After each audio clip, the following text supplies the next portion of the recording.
వాళ్ళపై మన ప్రభు ఆశ్రయం వాడుకుంటున్నాడు. చెరేపులు కదా, చెరేపులు 4 జీవులు పెద్దలు వాళ్ళు ఆరాధించినప్పటికీ కానీ ఎవరు ఆరాధనకు ఆధారపడుతున్నట? మన ఆరాధన స్తుతుల సింహాసనం అంట. మనం ఆరాధించేటువంటి ఆ ఆరాధన తనకు సింహాసనంగా ఎంచుకుంటున్నాడంట. అర్థమైందండి? ప్రభు మనం ఆరాధించాలి మనంగా ఉండకూడదు కదా. మనం నోరెప్పి ప్రభుని ఆరాధించినప్పుడంట ఆ ఆరాధన అతనికి సింహాసనం. అందుకే ఇశ్రాయేలు చేయి స్తోత్రులపై తను ఆసీనుడైన దేవుడుగా ఉంటున్నాడు. ఆ దేవుని మనం ఆరాధించాము. ఆరాధించిన తర్వాత మన ప్రభుత్వము అక్కడ పాల్పొందవలసిన వారు ఉంటున్నాం. రండి, మరి గత వారం మనం ధ్యానించుకున్నాం. చూడగలరా? ఎవరి గురించి మనం ధ్యానించుకున్నాం? గత వారం ఎవరి గురించి మనం జ్ఞాపకం చేసుకున్నాం? సిమియోను గురించి జ్ఞాపకం కదా. మనం జ్ఞాపకం పెట్టుకున్న వాక్యం రోజులు రాబోతున్నాయి.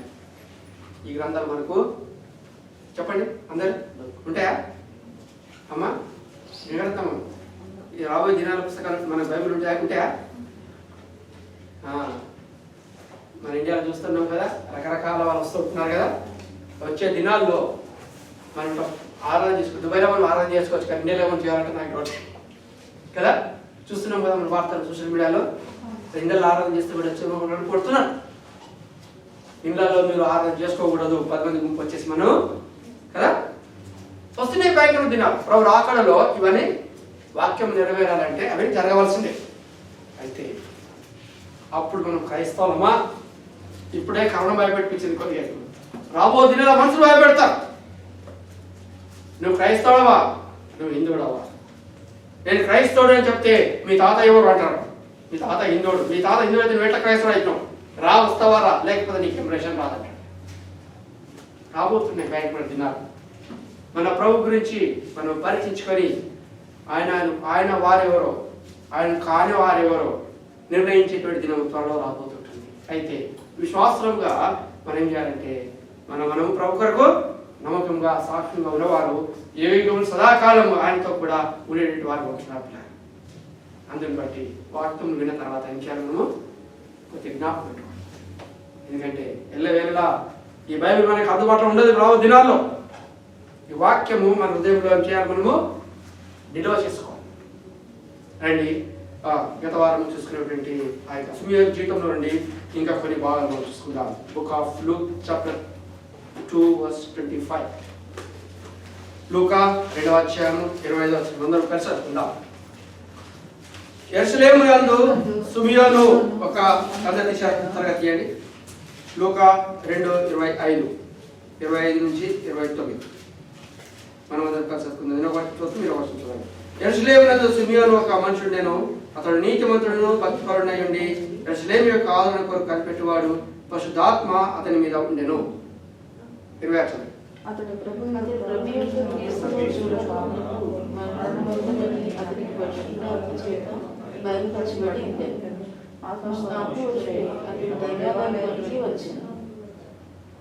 అంతటా ధర్మశాస్త్ర పద్ధతి చొప్పున ఆయన విషయమై జరిగించుటకు తల్లిదండ్రుల శిశువు యేసును దేవాలయంలోకి తీసుకుని వచ్చినప్పుడు అతడు తన చేతులలో ఆయనను ఎత్తుకుని దేవుడు స్తుతించుటను. నాదా, ఇప్పుడు నీ మాట చొప్పున సమాధానంతో మీ దాసులు ప్రార్థన చేసుకుందాం. ప్రేమ తల్లి, మీ పాదాలు మరొకసారి మీ యొక్క జీవితమును మా జీవితంలో తీసుకొచ్చాను. స్తోత్రాలు పరీక్షించుకొని తద్వారా మేము కూడా సుమేరుతో పోల్చుకొని ప్రభావితం తప్పైనట్టయితే జారిపోయినట్టయితే యోగ్యంగా వాడు పాల్గొచ్చు కొరకాయ మీరే సహాయం చేసి నడిపించమని యేసు నామములో అడుగుకొచ్చినాం తండ్రి, ఆమేన్. సిమియోను యొక్క మరి జీవితం గురించి మనము గత వారం మనం చూసుకుంటూ వచ్చాం కదండి. సిమియోను మరి కష్టకాలంలో ఆ కాలంలో మరి ఎంతో ప్రభు కొరకు నమ్మకంగా జీవించినటువంటి మరి వ్యక్తిగా ఉంటున్నాడు కదా. యెరూషలేము నందు సిమియోను అను ఒక మనుషుడు ఉండెను కదండి. అతడు ఎలాంటి వాడంట? నెంబర్ 1 ఏం చూసుకున్నాం? నీతిమంతుడు కదా. మరి చూడ ఒకసారి చదవండి, గట్టిగా చదవండి, గట్టిగా చదవండి. 25 చదవండి, 25 వచ్చిన యెరూషలేమునందు సుమియోనను ఒక మనుషుండెను, అతడు నీతిమంతుడు. మొదటిగా సుమియోను అతడు నీతిమంతుడు, తన సాక్ష్యం పొందేటటువంటి వాడిగా ఉంటున్నట్లుగా. ఎందుకంటే మరి సుమియోను తాను నీతిగా తాను జీవిస్తూ వచ్చింటున్నాడు. ఈ లోకంలో ఏమి ఉన్నా ఏమి లేకపోయినా ఏ రీతిగా జీవించాలంట? నీతిగా జీవించాలంట, నీతిమంతులుగా జీవించాలంట. ఆ నీతి నిన్ను మరణం నుండి రక్షిస్తూ ఉంటుంది. ప్రియులారా, ఈ లోకంలో ఏమి ఉన్నా అయితే ఏమి లేకపోయినా నేను నీతిమంతులుగా జీవించేట. అంటే నీతిమంతుడు అంటే దేవుని వాక్యం ఏమంటుంది? నీతిమంతుడు అందరా ఒక్కడు లేడంట. నీతిమంతుడు ఒక్కడు కూడా లేడు. అయితే అనీతిమంతులు పెట్టిన మనము మన నీతిమంతులుగా జీవించడం కొరకు ప్రభువు యేసుక్రీస్తు ప్రభువు లోకానికి వచ్చి ఉన్నాడు.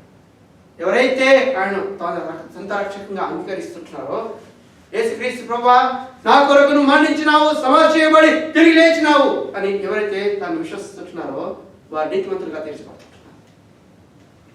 సుమియోను తాను మనుషుడు ఒకడుండెను, అతడు మరి నీతిమంతుడు. ఎందుకంటే మరి నీతి మనల్ని రక్షిస్తూ ఉంటుంది, మరణం నుండి పాపం నుండి మనల్ని మరి రక్షించేదిగా ఉంటుంది ప్రియులారా. అందును బట్టి మరి నేను కూడా మరి గత వారం మనం చూసుకున్నాం చాలా వివరంగా. ఇక ముందుకెళ్దాం. మొట్టమొదటిగా సుమియోను నీతిమంతుడుగా తాను జీవిస్తూ వచ్చిట్టున్నాడు. అదే రీతిగా జకరియా, ఎలిజబెతులు కూడా వాళ్ళు ఏం చేశారు? నీతిగా జీవిస్తూ సకలమైన ఆజ్ఞలు, దేవుని యొక్క ఆజ్ఞలను పాటిస్తూ కదా కష్టకాలంలో అలాంటి దినాల్లో వారు ప్రభు కొరకై వారెంతో మరి నీతిగా తాను జీవిస్తూ వచ్చిట్టున్నారు. నంబర్ 1. రెండోదిగా ఏ రీతిగా జీవించారు చూడండి. రెండవ పాయింట్ చదవండి. రెండవదిగా తను భక్తిగా జీవిస్తూ వచ్చిట్టున్నాడు పిల్లరా. భక్తి పరుడు పిల్లరా, భక్తిగా జీవిస్తున్నాడు. నీతిమంతుడుగా ఉంటున్నాడు. తర్వాత మరి భక్తిగా తాను జీవిస్తున్నాడు. బలలో పాలు పొందేటువంటి ఎవరైతే ఉంటున్నారో మనం నీతిగా జీవిస్తున్నామా, మనం భక్తిగా ఉంటున్నామా? సుమియోను యొక్క జీవితం ద్వారా మనం కంపేర్ చేసుకొని కదండి, ఏదైనా బలహీనతలు ఉన్నట్టయితే ప్రభు యొక్క బలహీనత మరి క్షమాపణ హృదయంతో మనం బలం పాల్పొందినప్పుడు మన ఆత్మ జీవితంలో ముందు కొనసాగట కొరకై పరిశుద్ధాత్మ దేవుడు మనకు సహాయం చేసేటువంటి వాడుగా ఉంటున్నట్లుగా. ఎందుకంటే మరి సుమియోను మరి నీతిమంతుడుగా తాను జీవిస్తూ వచ్చినాడు. మరి ఇశ్రాయేలు ప్రాంతంలో ఎంతో మంది, ఇశ్రాయేల్ దేశంలో ఇశ్రాయేలు ఎంతో ఇష్టానుసారంగా జీవిస్తున్న దినాల్లో విచ్చలవిడిగా కదా. యేసుక్రీస్తు పట్టుకున్నాడా? అప్పుడు వచ్చాడా? అప్పటికి ఇప్పటిలాగా టీవీలో తర్వాత రిమోట్లో వాక్యం ఎక్కడంటే విస్తారంగా ఉన్నప్పుడు లేదు. అంటే దేవుని ప్రజలు దేవుని వదిలి ఇష్టానుసారంగా తిరిగిన దినాల్లో సుమియోను ఒకటి నిర్ణయం తీసుకున్నాడు. ప్రభు కొరకు నేను నీతిగా జీవించాలి. రెండవదిగా భక్తి పరుడు అని సాక్ష్యం పొందినట్టు వాడుకుంటున్నాడు. అది మన గురించి కదండి. ఇతడు అయ్యో అతడు అని సాక్ష్యం చెప్పాలి. అమ్మో ఆమెనా అను, అయ్యో ఆమెనా అని వాటిగా సాక్ష్యం పొందకూడదు. మనం బయట పనికి వెళ్తుంటే 10 మంది ఏం చేయాలా? పిలుచుకోవాలి. మనకి సుమియోను ఆ రీతిగా తాను మరి సాక్ష్యం పొందేటువంటి వాడిగా ఉంటున్నట్టు. ఎందుకంటే మరి ఆ రీతిగా ఉన్నప్పుడు కదా, నీతిగా జీవించినప్పుడు మరి భక్తిగా జీవించినప్పుడు మరి ప్రభు మనను మన సంతోషపడే వాడు ఉంటున్నాడు. మొట్టమొదటిగా నీతిమంతుడు మరి భక్తిపడు. మరొకసారి చూడండి 1 తిమోతి 6:11.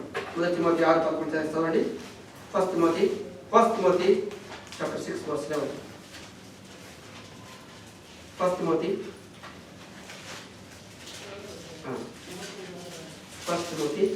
6 verse 11. దైవజనుడా, నీవైతే వీటిని విసర్జించి నీతిని భక్తిని విశ్వాసమును ప్రేమను ఓర్పును సాత్వికమును సంపాదించుకొనుటకు భక్తిని విశ్వాసమును ప్రేమను సంపాదించుకొనుటకు ప్రయాసపడుము. మొదటిగా సుమియోను జీవితంలో చెప్పండి అందరూ ఏముంది? నీతిగా జీవిస్తూ వచ్చాడు. రెండవదిగా భక్తిగా. అందుకే పౌలు గారు అక్కడ తిమోతికి తిమోతి చెప్తున్నాడు, భక్తిగా ఉంట కొరకు నువ్వు ప్రయాసపడు. అది మన జీవితంలో ప్రయాసపడాలి. నేను కొరకు ప్రభు కొరకై భక్తిగా కదండి. మూఢభక్తి కాదు. భక్తి అంటే మూఢభక్తి కూడా ఉండదు. హైందవులో భక్తి ఉంది, మూఢభక్తి కాదు, అట్లా కాదు. ప్రభు కొరకై నువ్వు నేను కూడా మరి నిజమైనటువంటి భక్తితో మరి ప్రభుని సేవించడం కొరకై మనం ప్రయాసపడాలంట. చూడండి, అందుకే యాకోబు 1:2 చూడండి, 1:27. ఈ భక్తి ఏం చేస్తూ ఉంటుంది? యాకోబు 1:27, యాకోబు 1, జేమ్స్ చాప్టర్ 1 వర్స్, యాకోబు 1:27, యాకోబు 1:27.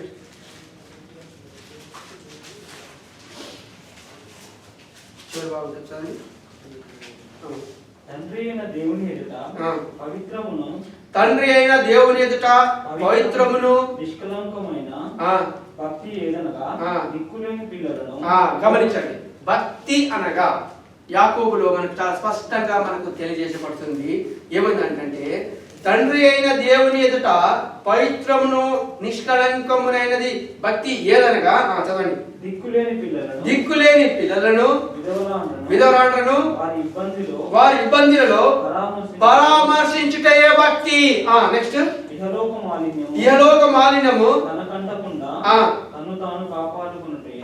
భక్తి అనగా నిర్వచనం చెప్తుంటున్నాం. గమనించండి, సుమియోను ఏ రీతిగా జీవించినాడంటే ఈ లోకంలో నీతిమంతుడుగా జీవిస్తూ వచ్చాడు. రెండవదిగా భక్తి పరుగా జీవిస్తూ వచ్చినాడు. భక్తి అనగా కదండి, పౌలుగా చెప్తున్నాడు, భక్తిగా ఉండకుండా ప్రయాసపడము. ఇంకా భక్తిగా అనగా ఇక్కడ యాకోబును చూసినట్టయితే భక్తి అనగా ప్రార్థన చేయడం, ప్రార్థన చేసి దేవుని మందిరానికి వెళ్ళి రావడమే భక్తి కాదు.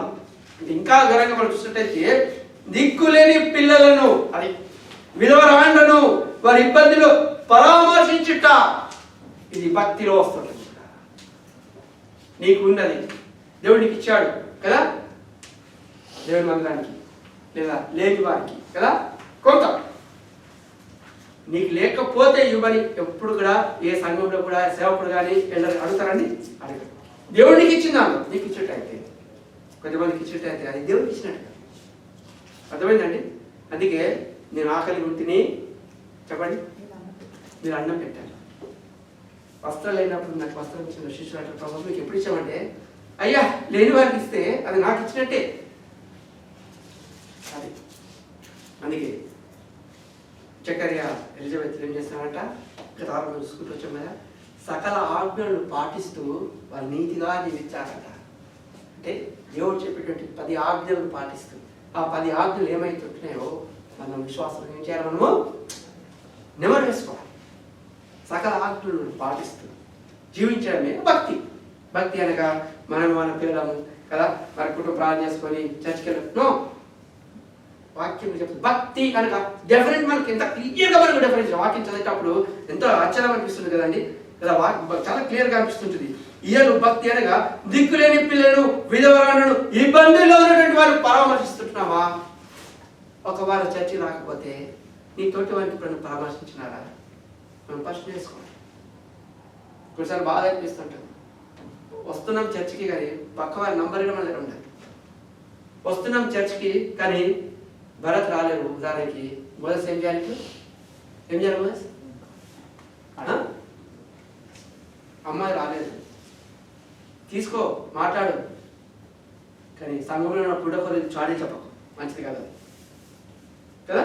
కాకుండా వ్యక్తిగతమైన విషయాలు ఎలా ఉన్నారు ఏంటి పరామర్శించడం వాక్యంలో ఉంది కదండి, ఎక్కడ చూసినప్పటికీ కదా. ఎందుకు ఇది లేదు మనకు, అవునా కదా, చెప్పింది కరెక్టా కదా. పరామర్శించుకుంటా భక్తిలో వస్తుంటుంది. దేవుని మందిరానికి వచ్చినప్పుడు వాక్య పెరుగులో మనం ఏం చేయాలి, మనం పరిశీలించుకొని ఈ రీతిగా లేనట్టయితే ఎంతో మందికి చేస్తూ ఉంటున్నాం కదా. సంఘానికి వచ్చేటువంటి వారి కొరకు భరతీలో ఎందుకు రాలేమంటే భరత్ చెప్తాడు, నాకు ఆరోగ్యం పాల్గొంటారు. అప్పుడు నీకు తెలుస్తూ ఉంటుంది అతని కొరకు అతని కుటుంబం ఏం చేస్తావు, ప్రార్థిస్తావు. అది వెళ్ళిపోతుంటున్నవి సాహసం. This also the part of the fellowship. Pastor గారు ఒకరే అందరికి పనిచేస్తుంటుంటే ఏమండి సాహసం పెరుగుతుందా? ఏమన్నా పెరుగు. దేవుని మందిరానికి వచ్చినప్పుడు అపస్తుల బోధ రొట్టె ఇట్లా సాహసం అందు మనం ఏం చేయాలను ఎదుగుతూ రావాలి. అన్నిట్లో ఎదుగుతాం కానీ ఇందులో మాత్రం మనం భక్తి అనగా మరి పరామర్శించుట, విధవరాండ్రను ఇబ్బందిలో ఉన్న వారిని, మరి దిక్కులేని వారిని పరామర్శించుట. రెండవదిగా చెప్పండి, రెండవదిగా చదవండి, కింది భాగం చదవండి.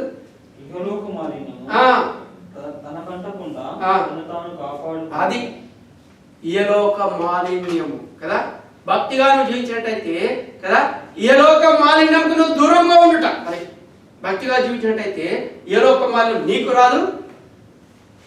నీకు ఆ ఇహలోక మాలిన్యం అనగా, ఇహలోక మాలిన్యం అంటే నువ్వు కంపేర్ చేసుకో. ఈ లోకంలో ఉన్నటువంటి ఆట పాటలు కావచ్చు, ఈ లోకంలో ఉన్నటువంటి ఏదైనా సరే దేవునికి మరి వ్యతిరేకమైనటువంటి ఏదైనా సరే ఆచారాలు, సాంప్రదాయాలు, కట్టుబాట్లు, వీటన్నింటి నుండి కూడా నువ్వు ఏం చేస్తారట మరి కాపాడుకోరట. అని ఇక్కడ వస్తే ఇక్కడ పాట, అక్కడికి వస్తే ఎంతమంది లేరండి. ఇక్కడ నీకు కనిపించకపోవచ్చు, ఇండియాలో కనిపిస్తుంది. ఇంకా ఏ పండుగ వస్తే ఆ పండుగ, ఇక్కడ వస్తే ఈ పండుగ వస్తే ఆ పండుగ. వాట్ ఇస్ దిస్ భక్తి? భక్తి వాళ్ళు చేస్తున్న భక్తి, వీళ్ళు చేస్తున్న భక్తి. సో ఏం డిఫరెన్స్ ఏముంటుంది పిల్లలు? అందుకే ఆ జీవులు, ఆ పెద్దలు ఏమన్నారు? ప్రభువా, మా దేవా, నువ్వు సృష్టికర్తవయ్యా అని చెప్పుచు తన కిరీటంలో పాదముల కింద పెడుతూ సాష్టాంగపడ్డారు. అది అయితే మన జీవితంలో నుండి అకస్మాత్తుగా జీవితంలో నీతిగా జీవిస్తూ వచ్చాడు, భక్తిగా జీవిస్తూ ఈ లోక మాలిన్యములకు అనగా ఈ లోకపు ఆచారము, ఈ లోకపు అలవాట్లకు తను దూరంగా ఉంటూ జీవించుట. ఎందుకంటే ఈ లోకంలో ప్రభు కొరకై నేను జీవించేటప్పుడు మనకి ఇబ్బందులు వస్తాయి, ఇరుకులు వస్తాయి, ఆటంకాలు వస్తాయి. అయితే వీటన్నిటిలో నుండి మనం ఏం చేయాలి? మనము ముందుకు మరి సాగాలి. సిమియోను తన జీవితంలో ఈ రీతిగా తను ముందుకు కొనసాగుతూ వచ్చేటటువంటి వాడు ఉంటున్నాడు పిల్లరా. అందుకే మరి సిమియోను నీతిగా జీవించాడు, నెమ్మదిగా భక్తిగా జీవించాడు. దేవునికి ఆశ ఉంటుంది, నువ్వు నేను కూడా సిమియోను వలె కదా ప్రభు కొరకై మనం జీవించాలి.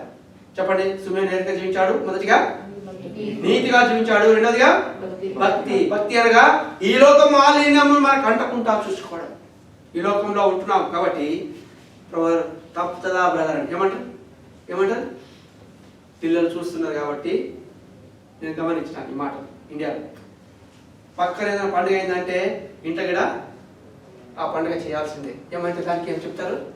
పిల్లలు చూస్తున్నారు కాబట్టి వాడిని చేసుకుంటాడు. ఈరోజు సవితి అయిందంటే ఈరోజు సవితి చేయాలి, ఆ ఆచారం చేయాలి. ఎందుకంటే వాళ్ళు చెప్పాలి, మనం చిన్నప్పటి నుంచి పిల్లలు చూస్తున్నారు కాబట్టి మీరు చూస్తావా? మా ఇంట్లో ఎప్పుడైతే మా అమ్మ నాన్నగారు ఆ హైదరాబాద్ కుటుంబం నుంచి కదా, గౌడ్స్ అనేటువంటి కుటుంబం నుంచి రక్షించబడిన తర్వాత సొంత ఊర్లో ఉంటూ కూడా ప్రభు కొరకై నీతిగాను భక్తిగా తను జీవిస్తూ వచ్చి వాడుకుంటున్నారు. వారు మాకు మాదిరిగా ఉంటున్నారు. ఏ విషయంలో అయినప్పటికీ కాంప్రమైజ్ కాలేరు. వాళ్ళు క్రైస్తవంగా అనబడేటువంటి వాళ్ళు ఈ లోకం యొక్క అలవాట్లతో వాళ్ళు ప్రతి పండుగ పాపం చేస్తూ వస్తుంటున్నారు. అయితే మనమే సాక్ష్యం చెప్తా ఉంటాం, పిల్లలు చూస్తున్నారు కాబట్టి మేము చేస్తున్నాం కదా. చూడండి హౌ యాక్సెప్టబుల్ కదా, అది ఒప్పుకోవాల్సిందా?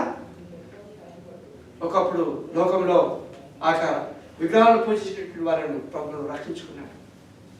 ఎప్పుడైతే ప్రభు నాకు సొంత రక్షణగా అంగీకరించిన తర్వాత ఈ లోకపు అలవాట్లు అక్కడి నువ్వు బాగా చెప్పేసావు. అదేపటికి ప్రభు కొరకై సిమియోను వలె నీతిగాను భక్తిగా జీవించాలని ఒక తీర్మానం చేసుకున్నప్పుడు కదా, ఇలాంటి ఏమి మనకు అడ్డంకు రావాలి. మనం ఒక తీర్మానం చేసుకోవాలి. తీర్మానం చేసుకుని మనము వెనకడుగు మనం వేయకూడదు. సిమియోను వలె మనము జీవించాలి అని చెప్పేసి మరి ప్రభు యొక్క ఆశ ఉంటుంది పిల్లరా. రండి మరి మూడవదిగా ఏం చేస్తున్నాము? మొదటిగా నీతిమంతుడుగా ఉంటున్నాడు, భక్తిగా ఉంటున్నాడు. మూడవదిగా ఏమని చెప్పండి కదా, మూడోది ఏముంది? మూడవదిగా ఇశ్రాయేలు యొక్క ఆదరణ కొరకు తను కనిపెట్టేటువంటి వాడిగా ఉంటున్నాడు పిల్లరా. ఆదరణ కొరకు మనం కూడా దేవుని రాకడ కొరకు కనిపెట్టి వారికి ఉండాలి. సిమియోను వలె ఇశ్రాయేలు యొక్క ఆదరణ కొరకు, దేవుని యొక్క బిడ్డల యొక్క ఆదరణ కొరకు తను కనిపెడుతూ వచ్చినాడు. సిమియోను దేవుని కొరకు కనిపెడుతుంటున్నాడు. అది మనం కూడా కదా ఆయన రాకడ కొరకు కదా మరి కనిపెట్టే వారుగా ఉండాలి. ఎందుకంటే ఈ లోకంలో మరి ఏ రీతిలో పుట్టలేదు, అంటే ఎవరు కూడా అప్పటికి యేసుక్రీస్తు ప్రభువు ఈ లోకంలో రాలేదు. అయినప్పటికీ కూడా ఆయన కొరకు కనిపెడుతూ వచ్చినాడు. అది మనకైతే ఈ లోకం చరిత్ర చెప్తుంటుంది, ఆయన వచ్చాడు, చనిపోయాడు, తిరిగి లేచినాడు అని చెప్పేసి yes you can believe that. Simeon కాలంలో ఇది జరగలేదు. ఏమమ్మా ఎంత గొప్ప ఘనత! వాక్యాన్ని నమ్మాడు. ఆ వాక్యమే శరీరధారిగా ఈ లోకంలో వచ్చింది. యేసుక్రీస్తు ప్రభువారు తన వాక్యమైన దేవుడిగా ఉంటున్నాడు. అందుకే క్రైస్తవులముగా, దేవుని బిడ్డలముగా మన కుటుంబాల్లో ఏదైనా విగ్రహం ఉందా, ఫోటో ఉందా? మనం పుట్టాం. ఎందుకంటే ఆయన వాక్యమైన దేవుడు. ఇది ద వర్డ్ ఆఫ్ గాడ్ కదండి. అందుకే వాక్యాలు పెట్టుకుంటాం కదా. ఎక్కడ చూసినప్పటికీ మన సంఘంలో వాక్యం. విగ్రహము ఆయన చూడలేము మనం. మోషే చెప్పాడు, అయ్యా నేను చూడాలని ఆశ ఉంది అయ్యా అని చూడాలంటే, అయ్యా నువ్వు మోషే నువ్వు చూడలేవు, చూస్తే నువ్వేం చేస్తావు? అగ్గి బుడిదైపోతావు. దేవుడు చూడలేము. ఆయన ఆకారం నేరుగా ఉంటుంది, మనకు తెలియదు. అందుకే ఆయన వాక్యమైన దేవుడు కాబట్టి మన వాక్యం ద్వారా ప్రభువును మరి ఆరాధిస్తున్నాం. ఎందుకంటే మరి ఇశ్రాయేలు యొక్క ఆదరణ కొరకు తను మరి కనిపెట్టేటువంటి వాడుగా ఉంటున్నట్టు కదా. ఎందుకంటే కనిపెట్టే వారిలో మరి నువ్వు నేను కూడా మరి సుమియోను వలె ఆయన రాకడ కొరకై ఈ లోకంలో మరి కనిపెట్టేటువంటి వారంగా ఉండాలి. అంటే ఇశ్రాయేలు యొక్క ఆదరణ కొరకు నువ్వు నేను కూడా మరి కనిపెట్టేటువంటి వారు ఉండాలి. చూడండి మరి 4వదిగా మనం చూసినట్టయితే, చూడండి 4వదిగా ముందు చెప్పండి. పరిశుద్ధాత్మ అతని మీద ఉండెను. 4వదిగా మనం చూస్తుంటే సుమియోను యొక్క మీద మరి పరిశుద్ధాత్మతో నింపబడిన వాడు ఉంటున్నాడు. అంటే దినదినము వాక్యము, ప్రార్థన, సహవాసము. పరిశుద్ధాత్మ చేత మనము ఎప్పుడు ఆవరించబడతామండి? ఎప్పుడైతే ఇదిగో ఈయన నా ప్రియ కుమారుడు కదండి. యేసుక్రీస్తు ప్రభు యోర్దాను నదిలో తను ఏం చేశాడు? శరీరధారిగా ఈ లోకంలో మరి జీవించినప్పుడు యోర్దాను నదిలో తను యోను చేత బాప్తిసం తీసుకున్నప్పుడు పరిశుద్ధాత్మ అతను నీకేమొచ్చింది? పరిశుద్ధాత్మ వచ్చింది. బాప్తిసంలో సాక్ష్యం ఇచ్చినప్పుడు తమ పాపములో నిమిత్తమై తాను పశ్చాత్తాపడి బాప్తిసంలో సాక్ష్యం ఇచ్చినప్పుడు నువ్వు పరిశుద్ధాత్మ చేత నీకు ఆవర్చబడతావు. సింపుల్. దేవుని మందిరానికి వస్తుంటున్నాము, చాలాసార్లు వాక్యం వింటున్నాము, కానీ నీటి బాప్తిసంలో సాక్ష్యం ఇవ్వడానికి వెనుకంజ వేస్తుంటే పరిశుద్ధాత్మ దేవుడిలో ఎట్లా కాలం చేస్తానండి? అందుకే 4వ స్టెప్ పరిశుద్ధాత్మతో తాను నిండుకున్నాడు వాళ్ళు. చూడండి పరిశుద్ధాత్మ ఏం చేస్తుంటుందంటే, చూడండి అపోస్తల కార్యము 6:3. చూడండి యాక్ట్స్ ఆఫ్ అపోస్టల్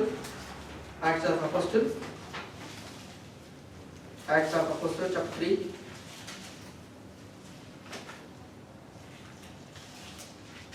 చదవండి. అపోస్తలు 6:3.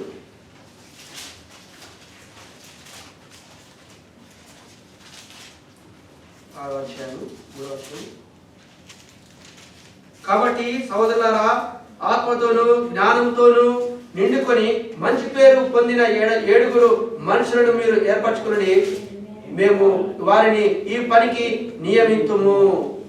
ఏమంట? ఆత్మ. కాబట్టి ఆత్మతోను జ్ఞానముతో నిండుకున్నవారు,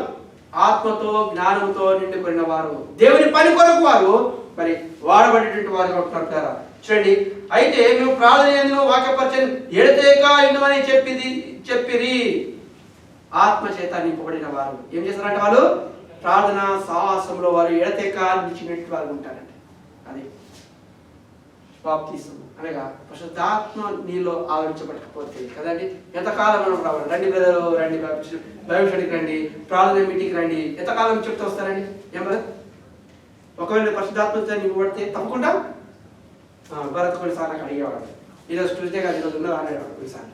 అంటే ఎప్పుడు వస్తుంది మండే ప్రార్థన మీటింగ్ అటెండ్ కావాలని ఆత్రత. కొంతమందికి అది ఉన్నప్పటికీ సగం ప్రార్థన విషయం కూడా మర్చిపోతుంటారు. ఎందుకంటే పరిశుద్ధాత్మని నడిపిపోదు. ఒకవేళ పరిశుద్ధాత్మ ఉన్నట్టయితే ఏం చేస్తారు? చూడండి రోమా 8:14 దయచేసి. రోమన్స్ 8:14. దేవుని ఆత్మ చేత ఎందరు నడిపింపబడుదురో వారందరూ దేవుడి కుమారులై ఉందురు. గమనించండి, అర్థమవుతుందమ్మా? అందరు నాతో చెప్పండి. దేవుని ఆత్మ చేత ఎందరు నడిపింపబడుదురో వారందరూ దేవుని కుమారులై ఉందురు. కుమారులు ఎవరి మాట వింటారు? ఇప్పుడు నా కొడుకున్నాడు, ఎవరి మాట వింటాడు? నీ మాట వింటాడు, నా మాట వింటాడా? ఏమ్మా అర్థమైందా? నువ్వు దేవుని కుమారుడు అవ్వా కావాలా అని అంటే గుడి గుర్తు ఏంది? పరిశుద్ధాత్మ ఇవ్వబడదు. పరిశుద్ధాత్మ ద్వారా ఆవరించబడాలంటే బాప్తిసంలో సాక్ష్యం ఇవ్వాలి. బాప్తిసంలో సాక్ష్యం ఇవ్వాలంటే ఏం చేయాలా? యేసుక్రీస్తు ప్రభువు నా కొరకు ఈ లోకముకి వచ్చాడు, మరణించి సమాధి చేయబడ్డాడు, నా పాపం నిమిత్తమై తాను మరణించి సమాధి చేయబడు, నా పాపం నిమిత్తమై రక్తమంతా కార్చాడు అని నోటితో ఒప్పుకొని విశ్వసించడమే పశ్చాత్తాపం. ఎవరైతే పశ్చాత్తాపడుతున్నారో వారు బాప్తిసంలో సాక్ష్యం ఇస్తున్నారు. ఏం బ్రదర్ బాప్తిసం తీసుకున్నావా అంటే తీసుకున్నావు. ఎప్పుడు తీసుకున్నావు? పెళ్లి అప్పుడు తీసుకున్నావు. ఎవరి కొరకు తీసుకున్నావు? భార్య కొరకు తీసుకున్నావు. నీ ప్రభు కొరకు తీసుకున్నావా? ఏమ్మా చాలా మంది అడిగితే ఇప్పుడు ఏం చెప్తారంటే ఏం చెప్తారు? తీసుకున్నా. ఎప్పుడు తీసుకున్నా? పెళ్లి ఎప్పుడు తీసుకున్నా. ఎందుకొరకు? వాళ్ళ బాప్తిసం తీసుకుంటే మాస్టర్ గారు ఏం చేస్తాడు? పెళ్లి చేయడు. భార్య కొరకు తీసుకుంటే అంటే నువ్వు యేసు ప్రభు కొరకు నువ్వు తీసుకోలేదు. ఇది ఏం బాప్తిసం? ఇది చెప్పు మొదటి ఏం బాప్తిసం? పెళ్లి బాప్తిసం. ఈ పెళ్లి బాప్తిసం మనకి తీసుకెళ్తుందా? యేసు ప్రభు కొరకు నువ్వు పెళ్లి మ్యారేజ్ బాప్తిసం తీసుకుంటే యేసు ప్రభు కొరకు మా దేవా అని అంటావు. ఇప్పుడు ఏమంటావు? భార్యని అంటావు. భార్యని పొగుతావు. అందుకే అది ఏం చేస్తారు? పెళ్ళైన తర్వాత మందిరం రాలేమంటే భార్య అనుకోకండి చెప్తున్నాను. కొంతమందికి భర్తలు కూడా ఉంటారు, భర్త కొరకు తీసుకుంటారు. మరి భర్త దేవుడు అయిపోయాడు. దేవుని మన సాహసాన్ని కోల్పోతులు వస్తుంటున్నారు. ప్రభు కొరకాయ నువ్వు దీవించినట్టయితే, ప్రభు కొరకాయ పశ్చాత్తాపడి ప్రభు కొరకు నువ్వు తీసుకున్నట్టయితే ఏం చేస్తావు? సహవాసంలో ఎదుగుతావు. అది సిమియోను తన జీవితంలో ఏం చేస్తున్నాడు? పరిశుద్ధాత్మతో ఆవరించబడినప్పటి వాడు. అందుకే ఈయన నా ప్రియ కుమారుడు అని చెప్తున్నాడు ప్రభు. అది ఎవరైతే ఆత్మచేత నడిపించబడుతున్నారో వారందరూ కూడా ఆయన పిల్లమవుతాడు అంట. ఒకవేళ పశ్చాత్తాపడకుండా దేవుని మందిరానికి వచ్చి ప్రభుని ప్రభుగాను అంగీకరించకుండా, బాప్తిసంలో సాక్ష్యం ఇవ్వకుండా, ప్రభు యొక్క బలను పాల్పొందకుండా ఖాళీగా వెళ్ళేటైతే నేను చెప్తున్నాను వాక్యానుసారంగా ఏమైనా ప్రయోజనం ఉంటుంది? మీరు చెప్పండి అమ్మా. రక్త మాంసమును చేయవేస్తుంటున్నాను, ఆయన ప్రభు జ్ఞాపకం తీసుకుంటున్నాను. అందుకే మీరు ఎవరైతే దేవుని మందిరానికి వస్తున్నారో ప్రభు యొక్క బలలో పాలు పొందుతున్నారో, మీరు ఎందుకు పాలు పొందుతలేరు నాకు వ్యక్తిగతంగా నాతో మాట్లాడండి, నేను క్లారిఫై మీకు ఇస్తాను. ఏం చేస్తాడు? ఇంటికి వారు అర్థము పట్టకపోతాడు. విలువ ఎందుకంటే ఏమంటారు దాన్ని? ఇప్పుడు వాటర్ విలువ కదండి. దాహం వేస్తే వాటర్ తాగితే నాకు శక్తి వస్తుంది. శక్తి దాహం వేస్తుంది, దాహం వేస్తుంటుంది, శక్తి వస్తుంది, నీళ్ళు ఉన్నాయి. నేను తాగకపోతే దాన్ని ఏమైనా విలువ ఉంటుందా?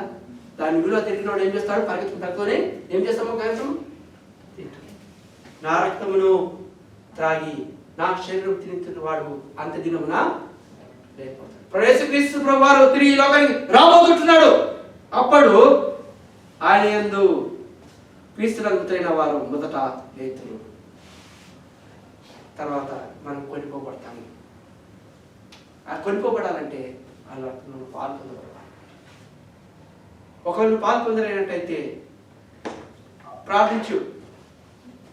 ఇప్పుడు ప్రార్థించు, దేవుడు నీకు ఆకుపడికి దయచేస్తాడు, సమాధానం దయచేస్తాడు. ఏ విషయంలో తప్పుగా చూడొచ్చావు, ఏ విషయంలో నువ్వు దూరంగా ఉంటున్నావు, ఏ విషయం అయితే నీకు ప్రవేశంలో పాల్పొందడానికి కొరకై అడ్డుగా ఉంటూ వస్తుంటుందో అది ప్రభు నీతో మాట్లాడేటువంటి వాడు ఉంటాడు.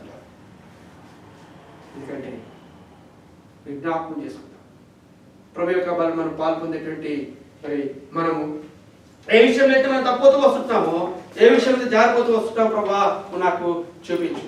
ప్రభు నీకు సాయం చేసేటట్టుకుంటున్నారు. ఎందుకంటే సిమియోను యొక్క జీవితంలో మరి పరిశుద్ధాత్మతో తను నింపటి వాళ్ళు ఉంటున్నారు. చూడండి యోహాను సువార్త 16:13 యోహాను సువార్త 16:13. అయితే ఆయన అనగా సత్యస్వరూపి అయిన ఆత్మ వచ్చినప్పుడు మిమ్మును సర్వసత్యములోనికి నడిపించును. అయినా తనంతట తానే ఏమీ బోధింపగా వేటిని వినునో వాటిని బోధించి సంభవింపబో సంగతులను మీరు తెలియజేయండి. ఏమండి? 4వ విషయం, సిమియోను జీవితంలో ఆయన ఏం చేస్తున్నాడు? పరిశుద్ధాత్మతో నింపబడిన వాడుకుంటున్నాడు. అనగా సత్య స్వరూపి అయిన ఆత్మ వచ్చినప్పుడు మిమ్మల్ని సర్వసత్యములోనికి నడిపించును. అది సత్యంలోనికి నడిపిస్తాడు కదా. బాప్తిసం పొంది అనేక పరిశుద్ధాత్మతో నింపబడినప్పుడు కదా మన ప్రభువులను సర్వసత్యంలోనికి నడిపించేటువంటి వాడిగా ఉంటున్నాడు. దాని తర్వాత ఏమంటున్నాడంట, ఆయన తనంతట తాను ఏమీ బోధింపక వేటిని వినో వాటిని బోధించి సంభవింప సంగతులను మీకు తెలియజేయను కదా. ఇది పులిపీఠం కదా, ఆవరణము, ఇది పరిశుద్ధ స్థలము, అతి పరిశుద్ధ స్థలం. అతి పరిశుద్ధ స్థలములోనికి ఆ రెండు కేరవుల మధ్యలో ఉన్నప్పుడు ప్రభువే దిగి వచ్చి ఏమాట ఈ మాట చదవండి 16 కింది బాబు చదవండి. తానేమియో ఆయన తన ఆయన నా వాటిలోనివి తీసుకొని మీకు తెలియజేయను. యోహాను సువార్త 16:13. అయితే ఆయన అనగా సత్యస్వరూపైన ఆత్మ వచ్చినప్పుడు మిమ్మును సర్వసత్యములోనికి నడిపించను. ఆయన తనంతట తానే ఏమీ బోధింపక వేటిని వినునో వాటిని బోధించి సంభవింపబో సంగతులను మీకు ఆయన తెలియజేస్తాడు. అందుకే నన్ను చూసి నా కొరకే బోధించినాడని చెప్పేసి కొంతమంది అంటారు. అది తప్పదు. ప్రభు నడిపిస్తాడు. ప్రభు కదా ఆయన పరిశుద్ధ స్థలంలో నుండి తన వాక్కుని వినిపించినప్పుడు ఆ వాక్కు అందుకే నేనే నా గురించే చెప్పాడు. కొంచెం చాలా మంది అంటారు ఏ సంఘంలో అయినా పట్టుకెళ్ళి కదా పాస్టర్ గారు వాక్యం చెప్తా ఉంటే అవును నువ్వు సరిగున్నావు పరిశుద్ధాత్మ నీకే దేవుడు నీకు చెప్పినట్టు ఎందుకు సరి చేసుకో. సరి చేసుకోవడం ఒక తప్పు, రెండవది నా గురించే చెప్పడానికి తప్పు. ఇంకోటి ఇలా మనం సరి చేసుకుందాం. సమయం యొక్క జీవితం ద్వారా మనను మరి పరీక్షించుకొని మరి ఆ రీతిగా మనం ఉన్నప్పుడు మరి ప్రభు సంతోషకుడు అంటున్నాడు. చివరిగా 5 చూసుకున్నాం రండి. 5వది సుమియోని యొక్క మరి 5వ లక్ష్యం చెప్పండి.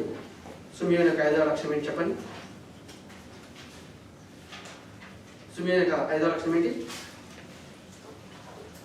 2:25 చదవండి. 2:25